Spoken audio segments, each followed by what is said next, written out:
skapa en allmän plats är speciellt. Du ska uppfylla många människors behov och önskemål på platsen.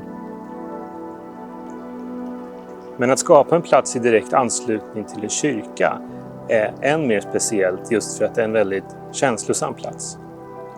Som besökare kommer du ofta hit upprymd eller nedstämd, två ytterligheter. Och då vill vi skapa en plats som inte stör dina tankar och funderingar. Atriumgården eller klosterträdgården som den kallas skapade vi som en plats för sinnesro och kontemplation och återhämtning. Du ska bli lugn av att gå in på den här platsen och behålla dina känslor. Men platsen ska också inge en känsla av hopp och trygghet och tröst. Men också på kontraster så att din ledsamhet ska kunna vändas till hopp och tro. Atriumgården är placerad i Vårfrukyrkan i Fruängen.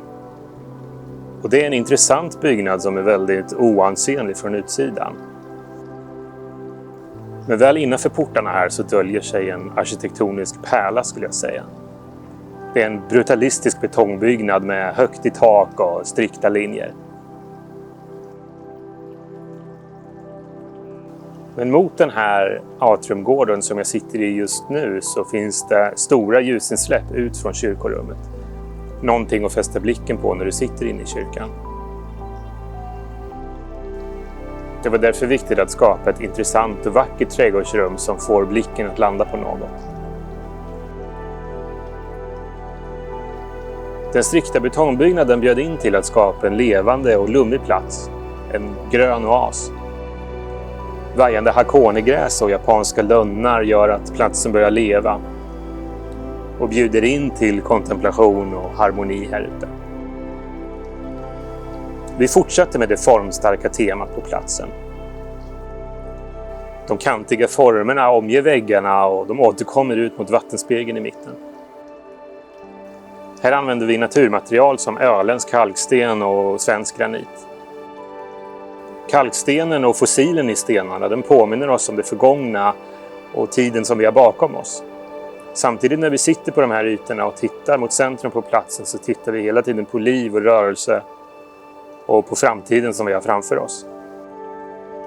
I planteringarna så finner vi skuggväxter som hakonegräs, funkia, skuggröna, rodgersia, geranium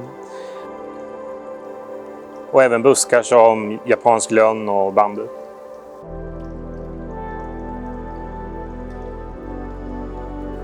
Graniten sen. Här har vi skapat en inneboende kontrastverkan med hjälp av behandlingen på stenarna. Råstilade ytor möter hela tiden släta ytor. I det här fallet är ovansidorna flammade.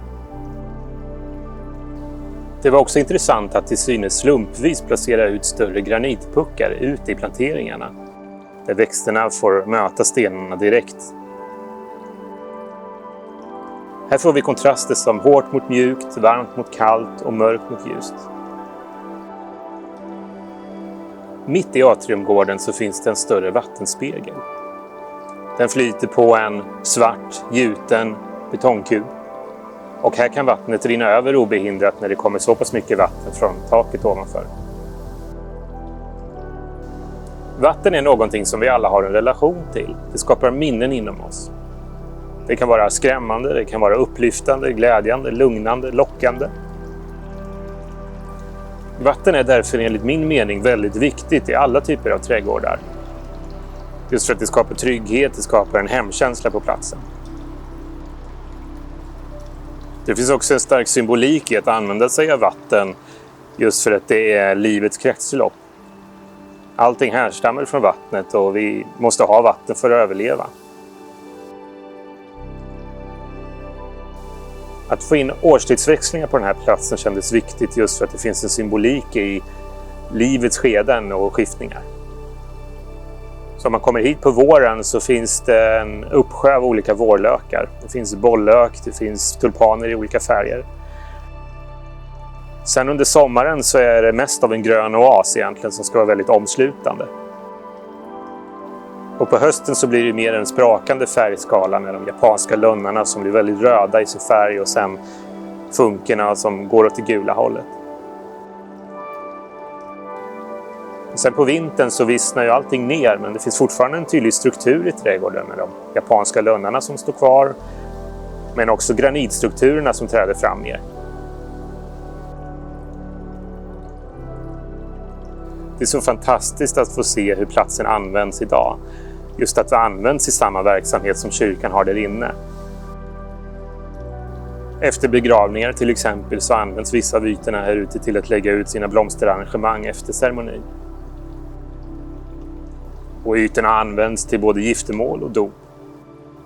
Klosterträdgården är en plats som kompletterar kyrkorummet. Det är en plats för sorg, glädje, kontemplation, funderingar, ensamhet och samvaro.